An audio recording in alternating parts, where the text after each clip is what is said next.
मालवण राजकोट किल्ल्यावर शिवरायांच्या पुतळ्यासोबत झालेल्या दुर्घटनेसंदर्भात खासदार शाहू महाराज यांनी बुधवारी रात्री उशिरा घटनास्थळाला भेट दिली आहे।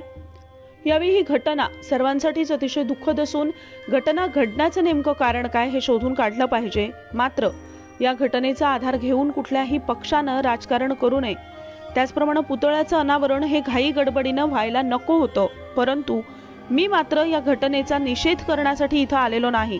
मात्र विनाकारण नौदलाला यात दोषी पकडू नये आणि तिथलं काम सुरू असताना कंत्राटदाराला दिलेल्या ज्या सूचना दुर्लक्षित राहून गेल्यात त्यावर यापुढे भविष्यात लक्ष ठेवून आणि या प्रकरणाची नीट चौकशी करून खऱ्या दोषीवर कारवाई करावी असं स्पष्ट आणि परखड मत त्यांनी व्यक्त केलंय।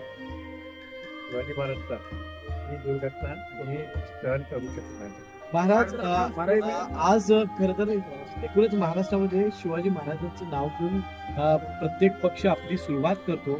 त्याच ठिकाणी नतमस्तक व्हायच्या ऐवजी आज महायुती असेल, महाविकास आघाडी असेल यांचे कार्यकर्ते याच परिसरात एकत्र येऊन भेटलेले आहेत या पुतळ्या संदर्भात।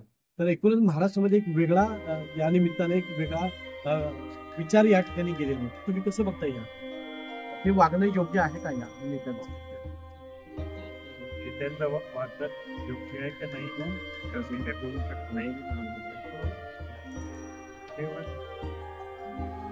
राजकारण कोणी करायची आवश्यकता असते आणि पण ही दुर्घटना लोकांच्या पुढे यायला पाहिजे। त्याचं खरं काय झालंय, खोटं काय आहे आणि त्याला आपण ज्याला म्हणतो दर्शविता कसं आहे तुम्ही याच्याबद्दल बोल अभ्यास याचा झाला पाहिजे। महाराज साहेब एका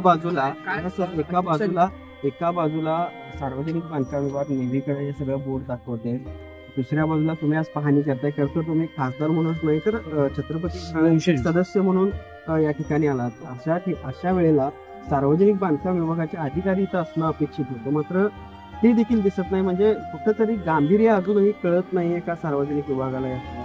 नाही, कदाचित त्यांच्याकडं त्यांना कळालं नसेल। कदाचित मी म्हणतोय की मी इथंही येणार आहे आणि पाहणी करणार आहे आणि दुपारी निघालो, मी संध्याकाळी आलो। तर निश्चित मला वाटतं ते जे कोण आता अधिकारी असतील ते बदलले असतील कदाचित, माहीत नाही।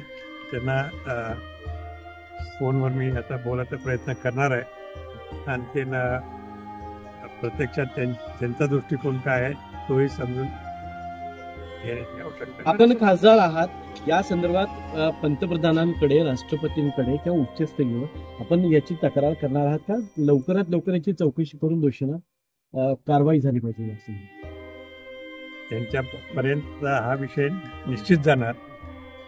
तुमच्या सर्वांच्या माध्यमातून तो आधी गेलेलाच आहे आणि आपण खासदार म्हणून सुद्धा तिथपर्यंत हा विषय नेणार, आणखीन त्याच्या निदर्शनात आणून देणार की काय काय घडलं होतं आमच्या सगळ्यांच्या माहितीप्रमाणे। आता तेही सांगतील काय घडलं आणि काय नाही।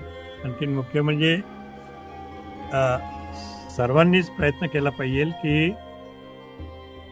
हा विषय त्याच्यावर राजकारण करून सगळ्या गोष्टीमध्ये आपण बघितलं काय आव्हान राजकारणचा विषय म्हणजे काय की जी चूक झाली त्याच्यावर कारवाई तर झालीच पाहिजे। ज्यांनी मार्गदर्शन केलं असेल ते लवकर करा वगैरे आणि किती लवकर करा वगैरे हे जे प्रश्न आहेत त्याच्यामुळे त्यांच्याही हातात एखादा राहिलाय का नाही राहिलंय हे माहीत नाही आपल्याला। पण जे काय मटेरियल वापरलेलं आहे ते बाहेर पडलेल्यापैकी काही दिसतंय, त्याच्यावरून असं लक्षात येतं की मटेरियल सुद्धा चांगल्या दर्जाचं वापरलं गेलं नाही, हे क्लिअर आहे। याच संदर्भात महाविकास आघाडीकडून 1 तारखेला मुंबईमध्ये एक मोर्चा काढला जाणार आहे। एक खासदार म्हणून किंवा छत्रपती घराण्यातील एक सदस्य म्हणून आपण या सगळ्या मोर्चाला उपस्थित असणार आहात का? मुंबईमध्ये होणार मी कदाचित उद्याच तिथं उपस्थित राहणार आहे। अजून मोर्चेचं मला काही माहीत नाही आहे आणि जे ते त्यावेळेस बघू आपण।